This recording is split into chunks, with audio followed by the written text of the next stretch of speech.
परम सत्कारयोग साध संगत जी, रसना पवित्र करिए ते आखिए तान श्री सतगुरु प्रताप सिंह जी, तान श्री सतगुरु जगजीत सिंह जी, तान श्री सतगुरु उदय सिंह जी।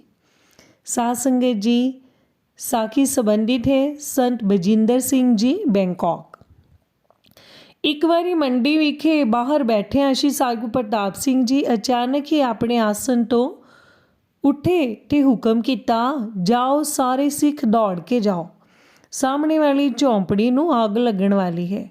उस झोंपड़ी विच एक इकल्ला ही बच्चा है, उस बच्चे नूं बाहर ले आओ। सारे सिख हैरान कि अग दा कोई नामो निशान नहीं। रतन सिंह नामी सिख ने तां कह ही दिता कि सानू ते अग दा कोई नाम ही नहीं दिसदा, ते एवें क्यों दौड़ आ रहे हो सानू। सतगुरु जी हुक्म किया, समा थोड़ा है, देर ना करो। रतन सिंह नूं कहा, तू नहीं जा सकदा तां ना जा। बाकी सिख दौड़ के गए पर रतन सिंह राह विच ही डिग पिया, उस दियां लत्तां सुज गईयां। सिख वेख के हैरान कि छप्पर विचों अग दियां लाटां निकलदियां दिखाई देन लग पईयां। लाटां निकलदियां दिखाई देन लग पईयां सन। अंदरों एक बच्चे दे रोण दी आवाज़ आ रही सी। सिखां ने दौड़ के उस बच्चे नूं बाहर कढ़िया। बच्चा एक कपड़े दे झूले विच पिया होया सी। सिखां ने बाहर निकलदे ही झोंपड़ी सड़ के सुआह हो गई, क्योंकि वो घास फूस दी बनी हुई सी। सतगुरु जी ने अकाल पुरख दा धन्नवाद किया कि तेरी किरपा नाल इस बच्चे दी जान बची है। सतगुरु जी ने 5-7 मिनट उस बच्चे नूं अपने हस्त कमलों विच चुकी रखिया। किन्ने भागा वाला वो बच्चा होवेगा। फिर हुक्म किया, कल 10 बजे तक टीना ला के हेठा फर्श करके कमरा तैयार कर दिओ। उस दिन इस घटना तो पहला सतगुरु जी ने बाहर बगीचे विच दीवान लाउण दा हुक्म किया सी। हालांकि रोज़ दीवान गुरुद्वारे विच लगदा सी। सिखा ने अर्ज की कि सच्चे पातशाह जी, बाहर तो चिक्कड़ है, बारिश हुंदी है, किस तरह विछाई होवेगी। पातशाह जी कहन लगे, पहला बोरियां विछा के सफ़ा विछाओ। किसे नूं की पता सी उस बच्चे की जान बचाउण खातर ही सच्चे पातशाह जी ये सब कुछ कर रहे सन, क्योंकि जे दीवान अंदर लगदा तां अग लगन दा पता ही नहीं सी लगना। जदों उस बच्चे की माता नूं दस्सिया कि तेरी झुग्गी सड़ के सुआह हो गई है, तो वो तो बेहोश ही होकर डिग पई, क्योंकि उसनूं संसा सी कि उसका बच्चा विच ही सड़ गया होवेगा। पर जदों उसका बच्चा सही सलामत उसकी गोद विच दिता गया तो भला उस माँ की खुशी का अंदाज़ा कौन लगा सकता है। सतगुरु जी ने उसनूं धीरज दिती। जो उसका घर का सामान सड़ गया सी, उसनूं सब समान कपड़ा लीड़ा दवाया। फिर वो गरीब पहाड़िया उत्थे ही गुरुद्वारे विच साध संगत दे जोड़ियां दी सेवा करता रहा। सतगुरु जी ने उस बच्चे की जान बचाउण लई ही सारा कौतक किया। सतगुरु जी हमेशा ही साध संगत वाल मुख करके आसन ते बैठते सन, पर उस दिन साध संगत वाल पिठ करके बैठे।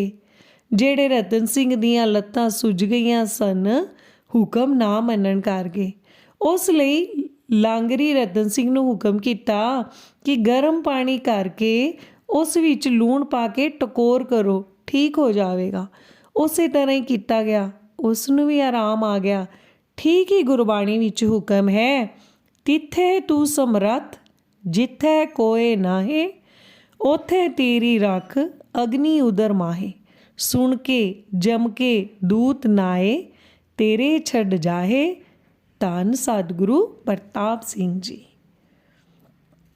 एक और साखी है। श्री सतगुरु प्रताप सिंह गरीब निवाज जी नूं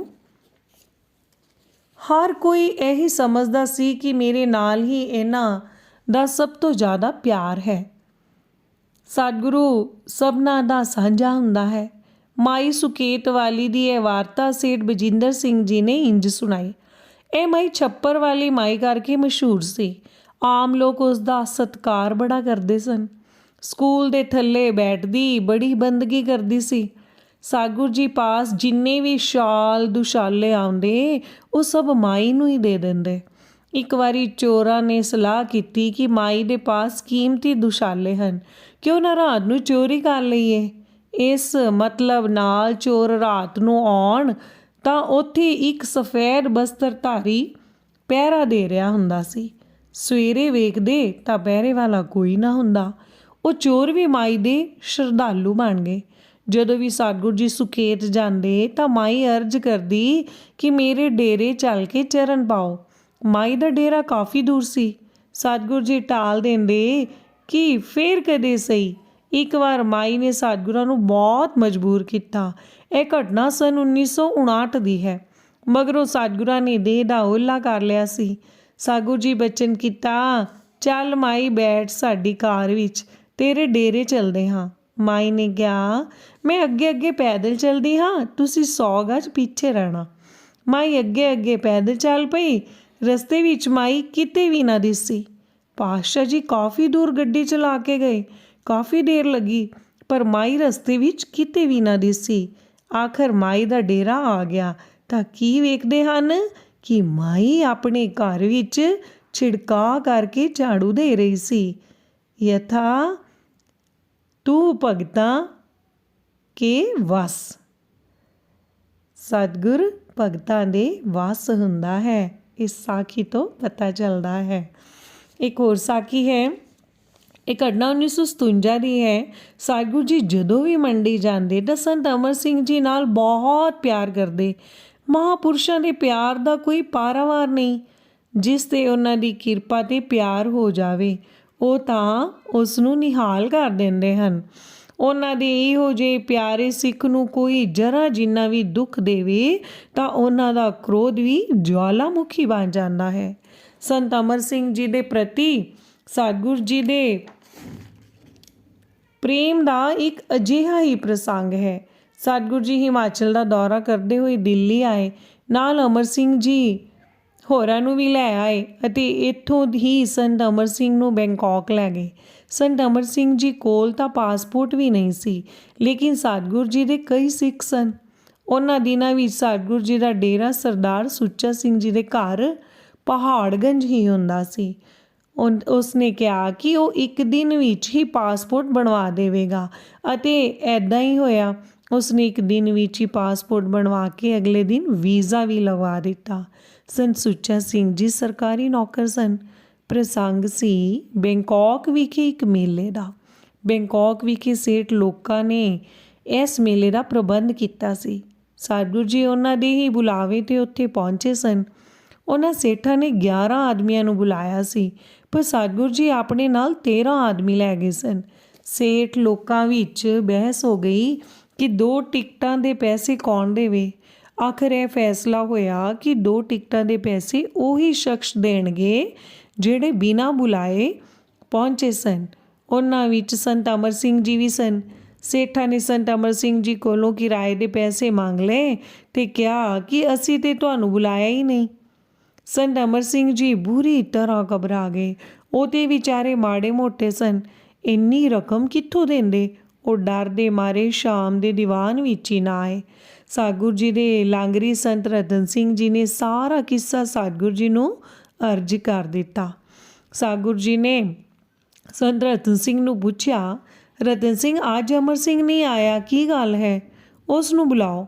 ਅਮਰ ਸਿੰਘ ਜੀ ਹਾਜ਼ਰ ਹੋਏ ਅਤੇ ਉਹਨਾਂ ਨੇ ਵੀ ਆਪਣੇ ਮੂੰਹੋਂ ਸਭ ਕੁਝ ਦੱਸ ਦਿੱਤਾ।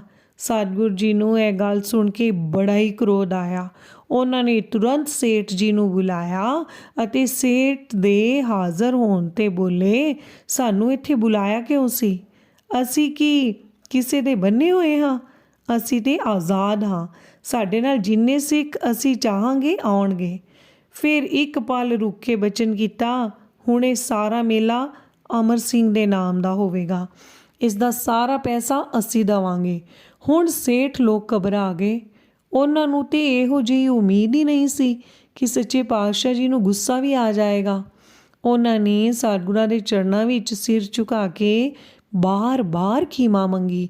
ਆਖਰ ਪ੍ਰੇਮ ਦੇ ਸਾਗਰ ਪਿਤਾ ਖੀਮਾ ਕਿੱਦਾਂ ਨਾ ਕਰਦੇ। ਸਤਿਗੁਰਾਂ ਨੇ ਮਾफ़ ਕਰ ਦਿੱਤਾ, ਪਰ ਉਹਨਾਂ ਨੇ 3 ਦਿਨ ਮੌਨ ਵਰਤ ਜ਼ਰੂਰ ਰੱਖਿਆ। ਸਤਿਗੁਰੂ ਜੀ ਉਹਨਾਂ ਸੇਠਾਂ ਨਾਲ ਖੁਸ਼ ਹੋ ਕੇ ਨਾ ਬੋਲੇ। ਗੁਰਬਾਣੀ ਅਨੁਸਾਰ ਜੇ ਗੁਰ ਝਿੜਕੇ ਤਾਂ ਮੀਠਾ ਲਾਗੇ। 1991 ਵਿੱਚ ਸੰਤ ਬਜਿੰਦਰ ਸਿੰਘ ਜੀ ਨੇ ਆਪਣੇ ਸਵਰਗੀ ਪਿਤਾ ਸੰਤ ਅਮਰ ਸਿੰਘ ਜੀ ਦੀ ਵਾਰਤਾ ਇਸ ਤਰ੍ਹਾਂ ਸੁਣਾਈ। ਉਹ ਕਮੀਜ਼ ਲਾ ਕੇ ਦਰਵਾਜ਼ੇ ਵਿੱਚ ਨੰਗੇ ਖੜੇ ਸਨ ਤੇ ਸਾਗੂ ਪ੍ਰਤਾਪ ਸਿੰਘ ਜੀ ਅਚਾਨਕ ਆ ਦਰਸ਼ਨ ਦਿੱਤੇ ਤੇ ਆਉਂਦਿਆਂ ਹੀ ਪੁੱਛਿਆ, ਅਜੇ ਨਹਾਤੇ ਨਹੀਂ? ਸੰਤ ਅਮਰ ਸਿੰਘ ਜੀ ਕਹਿਣ ਲੱਗੇ, ਨਹਾਉਣਾ ਕੀ, ਪਿੰਡੇ ਤੇ ਤਾਂ ਛਪਾਕੀ ਨਿਕਲੀ ਹੋਈ ਹੈ, ਮੈਂ ਤਾਂ ਖੁਰ ਕੇ ਪਿੰਡਾ ਹੀ ਛਿਲ ਛੱਡਿਆ ਹੈ। ਤਾਂ ਸਤਿਗੁਰੂ ਜੀ ਬਚਨ ਕੀਤਾ, ਕੱਪੜੇ ਪਾ ਤੇ ਨਦਵਾਈ ਦਿੰਦੇ ਹਾਂ। ਅਮਰ ਸਿੰਘ ਨੂੰ ਕੱਪੜੇ ਪਵਾ ਕੇ ਆਪਣੇ ਨਾਲ ਹੀ ਕਾਰ ਵਿੱਚ ਬਿਠਾ ਕੇ ਵੈਦ ਕੋਲ ਲੈ ਗਏ। ਉੱਥੇ ਆਪ ਹੀ ਵੈਦ ਨੂੰ ਨੁਸਖਾ ਦੱਸ ਕੇ ਦਵਾਈ ਬਣਵਾਈ ਤੇ ਅਮਰ ਸਿੰਘ ਨੂੰ ਕਿਹਾ, ਦਵਾਈ ਕੌੜੀ ਬਹੁਤ ਹੈ। ਨਾਲ ਹੀ ਸ਼ਹਿਦ ਦੇ ਕੇ ਬਚਨ ਕੀਤਾ, ਉੱਤੋਂ ਸ਼ਹਿਦ ਖਾ ਲੈ। ਅਮਰ ਸਿੰਘ ਨੇ ਦਵਾਈ ਲੈ ਲਈ ਜੋ ਕਿ ਬਹੁਤ ਹੀ ਕੌੜੀ ਸੀ। ਉੱਪਰੋਂ ਦੀ ਸ਼ਹਿਦ ਵੀ ਪੀ ਲਿਆ ਤੇ ਮੂੰਹ ਠੀਕ ਹੋ ਗਿਆ। ਅਮਰ ਸਿੰਘ ਨੇ ਕਿਹਾ, ਸੱਚੇ ਪਾਤਸ਼ਾਹ ਜੀ, ਇਹ ਦਵਾਈ ਲਿਖਵਾ ਦਿਓ, ਫਿਰ ਲੋੜ ਵੇਲੇ ਵਰਤੀ ਜਾ ਸਕੇ। ਤਾਂ ਬਚਨ ਕੀਤੋ ਨੇ ਕਿ ਹੁਣ ਕਦੇ ਛਪਾਕੀ ਹੋਣੀ ਹੀ ਨਹੀਂ। ਤਾਂ ਅਮਰ ਸਿੰਘ ਨੇ ਸਮਝਿਆ ਕਿ ਦਵਾਈ ਦਾ ਤਾਂ ਬਹਾਨਾ ਹੀ ਸੀ। ਬਖਸ਼ਿਸ਼ ਤਾਂ ਸਤਿਗੁਰੂ ਜੀ ਦੇ ਬਚਨਾਂ ਨਾਲ ਹੀ ਹੋ ਗਈ ਸੀ। ਬਾਣੀ ਅਨੁਸਾਰ ਮੇਰਾ ਵੈਦ ਗੁਰ ਗੋਵਿੰਦਾ, ਹਰ ਹਰਿ ਨਾਮ ਔਖਦ ਮੁਖ ਦੇਵੈ, ਕਾਟੈ ਜਮ ਕੀ ਫੰਦਾ।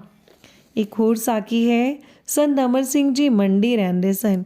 ਉਹਨਾਂ ਦੇ ਸਪੁੱਤਰ ਸੰਤ ਬਜਿੰਦਰ ਸਿੰਘ ਜੀ ਨੇ ਇੱਕ ਸਾਖੀ ਆਪਣੇ ਦਾਦਾ ਜੀ ਦੀ ਸੁਣਾਈ। ਉਹਨਾਂ ਦੇ ਦਾਦਾ ਜੀ ਦਾ ਨਾਮ ਗੁਰਬਖਸ਼ ਸਿੰਘ ਸੀ। ਉਹ ਕਿਸੇ ਸੱਚੇ ਗੁਰੂ ਦੀ ਤਲਾਸ਼ ਵਿੱਚ ਸਨ। ਜਦੋਂ ਉਹਨਾਂ ਨੂੰ ਕੋਈ ਨਾ ਮਿਲਿਆ ਤਾਂ ਉਹਨਾਂ ਨੇ ਆਪਣੇ ਹੀ ਪਿੰਡ ਦੇ ਇੱਕ ਜੱਟ ਸਿੱਖ ਨੂੰ ਗੁਰੂ ਧਾਰਨ ਕਰ ਲਿਆ। ਉਸ ਦੇ ਕਈ ਅਮੀਰ ਚੇਲੇ ਸਨ, ਪਰ ਸਰਦਾਰ ਗੁਰਬਖਸ਼ ਸਿੰਘ ਜੀ ਨੂੰ ਉਸ ਦਾ ਇਸ ਤਰ੍ਹਾਂ ਦਾ ਠਾਠ ਪਸੰਦ ਨਹੀਂ ਆਇਆ, ਕਿਉਂਕਿ ਬਾਣੀ ਵਿੱਚ ਫੁਰਮਾਨ ਹੈ, ਅੰਧਲੇ ਗੁਰ ਤੇ ਭਰਮ ਨ ਜਾਈ। ਸੰਤ ਅਮਰ ਸਿੰਘ ਜੀ ਨਾਮਧਾਰੀ ਬਣ ਚੁੱਕੇ ਸਨ। ਉਹ ਆਪਣੇ ਪਿਤਾ ਜੀ ਨੂੰ ਵੀ ਸਤਿਗੁਰਾਂ ਦੀ ਸ਼ਰਨ ਵਿੱਚ ਲੈ ਆਏ। ਸੰਤ ਗੁਰਬਖਸ਼ ਸਿੰਘ ਜੀ ਹੋਰਾਂ ਨੇ ਸਤਿਗੁਰਾਂ ਕੋਲੋਂ ਹੋਲਾ ਮਹੱਲਾ ਕਰਨ ਦੀ ਮੰਗ ਕੀਤੀ, ਜੋ ਮਨਜ਼ੂਰ ਹੋ ਗਈ। ਉਹਨਾਂ ਦਿਨਾਂ ਵਿੱਚ ਦੌਰਾ ਆਮ ਕਰਕੇ ਘੋੜਿਆਂ 'ਤੇ ਹੀ ਹੁੰਦਾ ਸੀ। ਸਤਿਗੁਰੂ ਜੀ ਦੇ ਸੂਬੇ ਤੇ ਸੰਤ ਮਹੰਤ ਆਮ ਕਰਕੇ ਘੋੜਿਆਂ 'ਤੇ ਹੀ ਜਾਂਦੇ ਸਨ। ਉਸ ਝੂਠੇ ਗੁਰੂ ਨੂੰ ਬੜਾ ਹੀ ਦੁੱਖ ਹੋਇਆ ਕਿ ਉਸ ਦਾ ਚੇਲਾ ਕੂਕਾ ਬਣ ਗਿਆ ਸੀ। ਉਸਨੇ ਬਾਹਰੋਂ ਬਦਮਾਸ਼ ਸੱਦ ਲਏ। ਲੰਗਰ ਚੱਲਦਾ ਸੀ। ਪਹਿਲੇ ਤੇ ਗੁਰੂ ਦੇ ਲੰਗਰ ਵਿੱਚੋਂ ਸਭ ਨੇ ਪ੍ਰਸ਼ਾਦਾ ਛਕਿਆ, ਫਿਰ ਦੀਵਾਨ ਵਿੱਚ ਆ ਕੇ ਬੈਠ ਗਏ। ਇਸ ਮੌਕੇ ਦੀ ਤਲਾਸ਼ ਵਿੱਚ ਸਨ ਕਿ ਕਿਸੇ ਤਰ੍ਹਾਂ ਉਹਨਾਂ ਨੂੰ ਵਾਰ ਕਰਨ ਦਾ ਮੌਕਾ ਮਿਲੇ। ਇੰਨੇ ਚਿਰ ਨੂੰ ਇੱਕ ਮਸਤਾਨਾ ਉਹਨਾਂ ਬਦਮਾਸ਼ਾਂ ਦੇ ਉੱਪਰ ਡਿੱਗ ਪਿਆ। ਬਸ ਉਹਨਾਂ ਨੂੰ ਤੇ ਬਹਾਨਾ ਮਿਲ ਗਿਆ। ਉਹਨਾਂ ਨੇ ਤਲਵਾਰਾਂ ਕੱਢ ਲਈਆਂ, ਪਰ ਗੁਰਬਖਸ਼ ਸਿੰਘ ਜੀ ਖਾਲੀ ਹਾਥੀ ਉਹਨਾਂ ਨੂੰ ਰੋਕਣ ਲੱਗੇ। ਇੱਕ ਨੇ ਤਲਵਾਰ ਮਾਰੀ, ਗੁਰਬਖਸ਼ ਸਿੰਘ ਨੇ ਆਪਣੇ ਹੱਥ ਨਾਲ ਰੋਕੀ। ਉਂਗਲਾਂ ਕੱਟੀਆਂ ਗਈਆਂ ਤੇ ਉਂਗਲਾਂ ਲਮਕ ਗਈਆਂ। ਸਤਿਗੁਰੂ ਜੀ ਉੱਪਰ ਚੁਬਾਰੇ ਵਿੱਚ ਸਨ। ਉਹਨਾਂ ਨੇ ਝਟਪਟ ਭੱਠੀ ਵਿੱਚੋਂ ਸੁਆਹ ਲਿਆ ਕੇ ਉੱਪਰ ਕੱਪੜਾ ਬੰਨ੍ਹ ਦਿੱਤਾ। ਦੂਜੇ ਦਿਨ ਕੋਈ ਜ਼ਖਮ ਹੀ ਨਹੀਂ ਸੀ। ਸੁਆਹ ਦਾ ਤੇ ਬਹਾਨਾ ਹੀ ਸੀ। ਉਂਗਲਾਂ ਤੇ ਸਤਿਗੁਰੂ ਜੀ ਨੇ ਕਿਰਪਾ ਦ੍ਰਿਸ਼ਟੀ ਨਾਲ ਹੀ ਠੀਕ ਕਰ ਦਿੱਤੀਆਂ ਸਨ। ਜਥੇ ਵਾਲਿਆਂ ਨੇ ਉਹਨਾਂ ਬਦਮਾਸ਼ਾਂ ਨੂੰ ਖੂਬ ਕੁਟਾਪਾ ਚਾੜਿਆ। ਮਾਰ ਖਾ ਕੇ ਜਿੱਧਰੋਂ ਆਏ ਸਨ ਉੱਧਰ ਹੀ ਨਾਸ ਤੁਰੇ। ਸੰਤ ਅਮਰ ਸਿੰਘ ਜੀ ਦਾ ਪਰਿਵਾਰ ਮੰਡੀ ਰਹਿੰਦਾ ਸੀ ਤੇ ਸਤਿਗੁਰਾਂ ਦੇ ਗੁਣ ਗਾਉਂਦਾ ਸੀ। ਇਹ ਸਭ ਪ੍ਰਤਾਪ ਮੇਰੇ ਵੱਡੇ ਪ੍ਰਤਾਪੀ ਸਤਿਗੁਰ ਪ੍ਰਤਾਪ ਸਿੰਘ ਜੀ ਦਾ ਹੀ ਸੀ। ਸਾਰੇ ਹੀ ਆਖ ਲਈਏ, ਧੰਨ ਧੰਨ ਸ਼੍ਰੀ ਸਤਿਗੁਰੂ ਪ੍ਰਤਾਪ ਸਿੰਘ ਜੀ, ਧੰਨ ਸ਼੍ਰੀ ਸਤਿਗੁਰੂ ਜਗਜੀਤ ਸਿੰਘ ਜੀ।